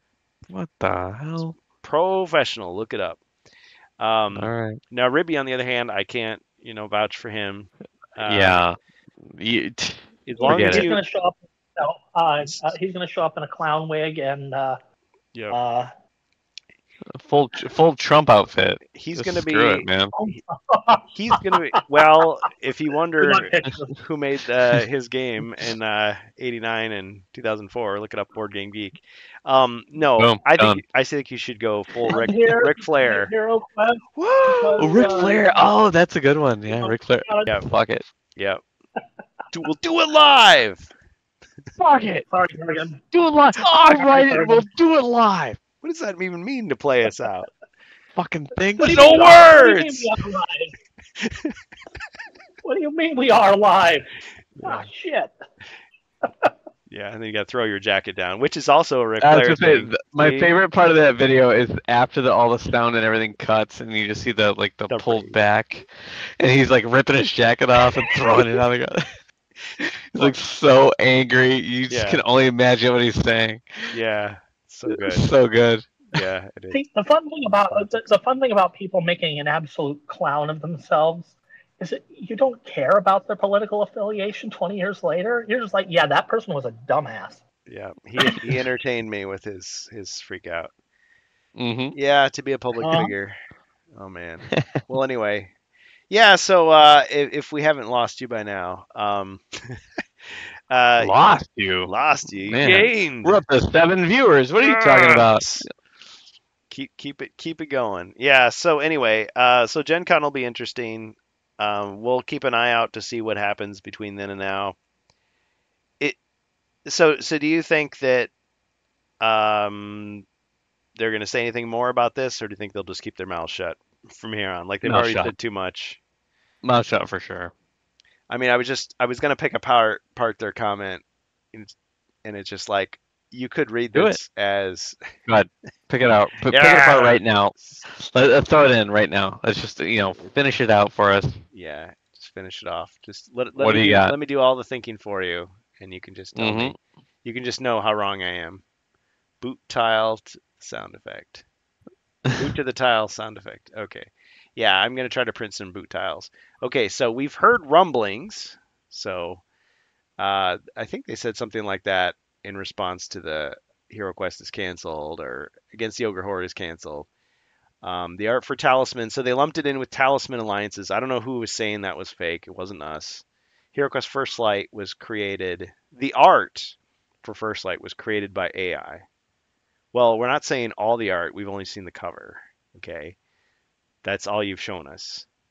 Was created by AI, but we can confirm real humans produce the magnificent, intricate art. So right there, they're admitting there's more than one human involved. It's not just Clark Mitchell, because he is one singular person. Real humans. So they're Well, admitting. again, they're lumping multiple things. Yeah, So yeah. there's Because possible the that he was cards, the one. tiles, the miniatures. But see, yeah, it's just.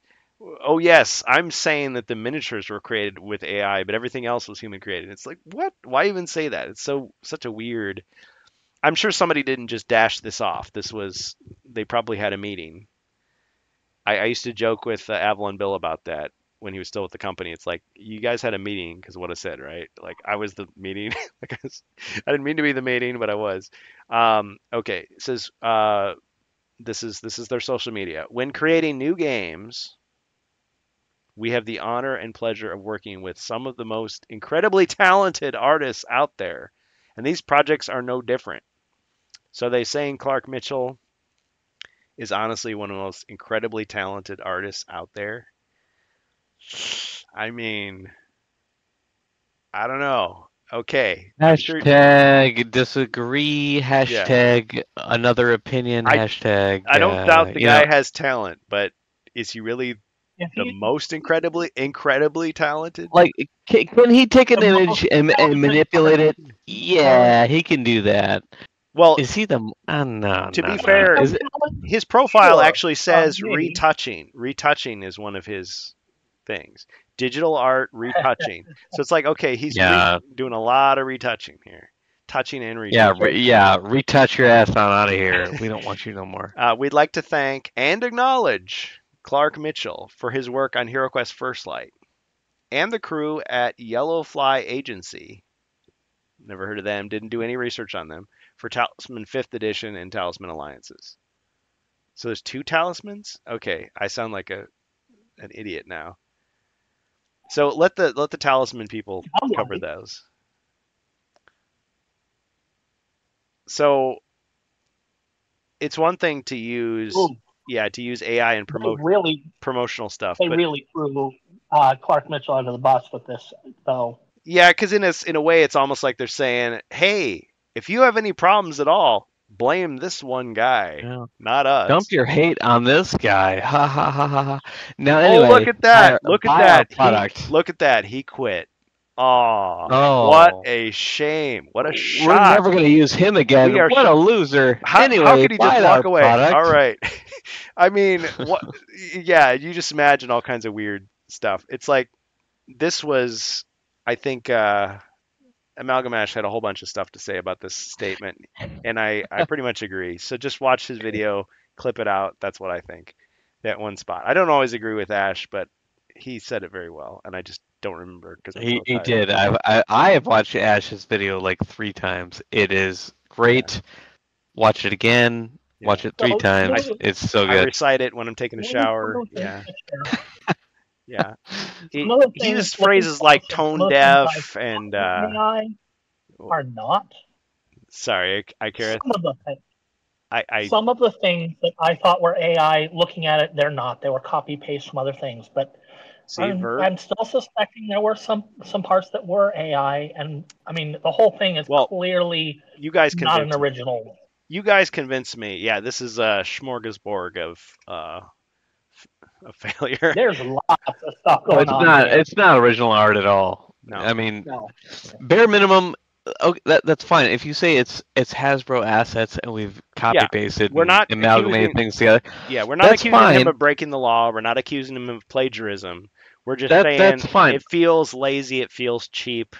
It looks weird. If you look at it for more than 2 seconds, you're like, what? Huh? Well, I even still feel like there's an AI. Oh, and I like I like the Space Crusade upper right corner there. Yeah, I noticed that. Yeah. I feel like we gotta play Space Crusade, but I feel like there was a there was definitely an AI. There was definitely an AI base that was like copy pasted over, and I just feel like there's enough artifacting, and Ash has pointed this out. I pointed this out. Other people have pointed this out. To this point, like there's enough at this point. It's like this is clearly an AI image edited. I don't feel like this is even a question anymore. It feels like a technicality, like they're saying, well, it isn't 100% AI, so therefore we're right. Nobody's admitted it, therefore it's not truly AI. It's not 100% AI because part of it was just plagiarized from other images. Yeah. Dude, look at that Space Crusade. That's awesome. I want that. Okay, so you can clearly see that I haven't glued these on. I'm using sticky tack. I'm using sticky tack. Oh, I thought it was a magnet. No. Not magnet. I think I can sum up everything by saying the goal of this product, First Light, is to be the thing that is on the shelf for people to pick up and say, it's $50. Yeah, I like the way this looks. I'll take this home. I've heard things about it. Play it and become new fans of HeroQuest. If you want that to be this product, it's got to put its best foot forward. They're going to get more colors. Doesn't. Yeah. This cover does not put the game's best foot forward. No. Right. Agreed. Yeah. Hashtag sad.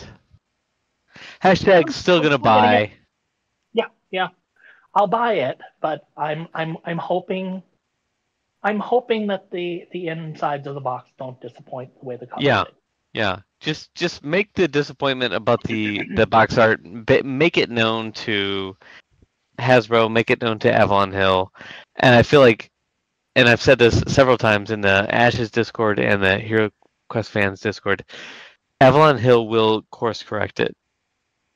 They've been really good about being like, you know what, everyone hated this. We're not going to do that again. I feel like they will do that with this too. I'm just thinking of Norm Macdonald's Bob Dole skits now, Hey, Bob Dole, here we are, Bob Dole. I was just watching his weekend updates on shitting on O.J. Simpson the other day. It's funny because back in the day, when I was legendary. When I was a kid, I could not stand Norm Macdonald, and now I think what? Oh Christ! Oh God! Oh, my body! Oh, I hurt. It hurts everywhere. The comedy, I just didn't get it at all. But now, yeah. Oh my God! Yep. Well, your tastes change over time. Fair enough. Fair. Yeah. I always liked him. Oh God! He never liked me. When I was a boy, I did not understand. But now I'm a man. I get it. Oh God! And I know what love is, Jenny. I know love, Jenny. I miss you. No, yeah, that's okay. I rewatched that film. Wordicon says too many points. AI created cardboard heroes with every box while supplies last. Yeah, it's like a happy meal. It's like the image more cards out of a Cracker Jack box. You look more like Nicolas Cage's faces. No, not the bees. It's murder. You'll all be guilty. Killing me won't bring back your goddamn honey. Yeah, I just like he could have just had a third career by just playing the meme version of himself and the meme version of Nicolas Cage. He could be a fucking trillionaire by now. Yeah, it's like, okay. What were you thinking, Nick? Mr. Cage, you're in the new Terminator movie. The Terminators. Basically playing. Killing me won't bring back your damn Skynet. And you'll all be guilty. And then he punches, Sarah Connor in the face. I mean, I don't know. Yeah. It could do something crazy. And then he's just like, I want to take the Terminator's face off. Okay. And it doesn't make any sense. Like, all right, no more drugs for that man. That's it. But Jack Nicholson, doesn't he basically just play like the meme version of himself now? Well, Pretty much. Yeah. Hey, Does it he makes even him play happy. roles anymore? I don't know. no, he's retired, and he's got dementia, like Bruce Willis. He had He's an old man. He had quite the run. he had quite the career. Yeah. Yeah, A lot of them did. yeah. And that's how you know we are getting old. Because we watch these actors that we grew up with since the time we were like 10. All of a sudden become these weird, goofy meme versions of themselves. Yep. That, we're old now. Oh, Yeah. no. Oh, Donald God. Sutherland just passed away. I saw He that. did today. How about that? Yeah. After a long illness. My sister texted me. What did she text me a little bit ago? She's like, "Hey, what's the name of his character from the Hunger Games?" I don't even know. Merrick. She goes, "Rip Oh, Merrick." Merrick, and I go, "What the hell is that?" I go, "Is that a Donald Sutherland reference?" That's all I could think of. She goes, "Yeah, that's his best role." And I'm like, "What? Well, What are you talking about? Yeah. I don't. I remember him from like Invasion of the Body Snatchers. What are you talking about?" yeah. Yeah. There's nobody like you left. Where are you You're gonna run? old. Where are you gonna hide? Well, I just point. I turn at you and I point at you and I'm like, Yeah. Yeah. I mean, the fact is that is an indication that we are getting, because when we were kids, the people like Bruce Willis, like Jack Nicholson, they Yeah. were, they were already well established, adult actors. So, right. I made the Not joke. just actors, smart actors, like good actors, like Yeah. actors, cerebral actors, and now they're so old. They've lost that edge. They don't have that anymore, and now they've kind of lost their mental capacity a little bit, When they announced Indiana Jones 4, which I mean was not a great movie, but when they announced it, Wait, I'm like, you're including Christopher they're gonna- Walken in that? No. No, you can't That's do outrageous. that. No. You cannot say that about me. I would never. Well, never. I used to say that they were going to have Harrison Ford coming out to do Indiana Jones movies until it was like Indiana Jones up there with his walkers. We're gonna edit this somewhere. I hate Nazis, and it's like, that's they're getting older, and or look at Bob Dylan. Like he's still pissing people off. Like every concert, he just sings the songs however he wants to. Like. Yeah. You're trying to sing along, and it's like, no, you're changing it again. You can't do that. It's like, well, yes, I can.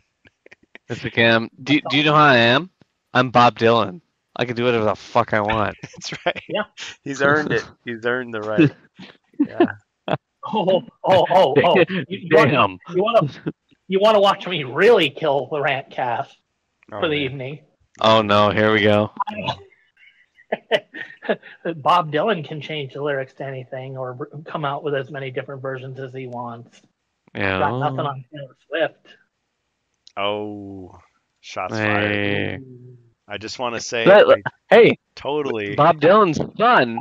Does anyone remember the Wallflowers? Yeah.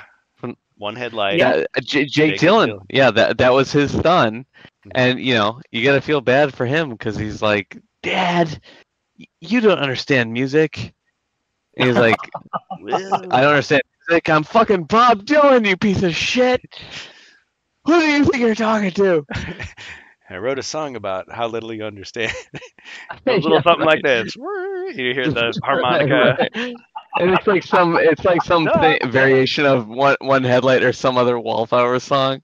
It's like he writes an undermines Jake Dylan completely.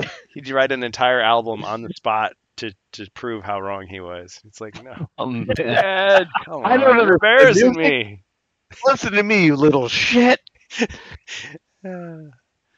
Oh man.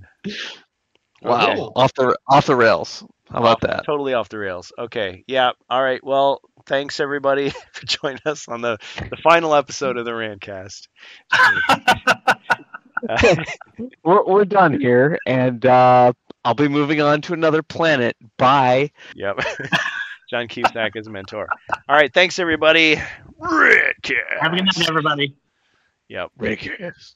And we'll try a raid. And if you care to come along, you can to the madness. Stay away from the madness, yeah. Oh, yeah. Stay away from the summoner. Can't see me. Pay no attention to that man behind the Discord.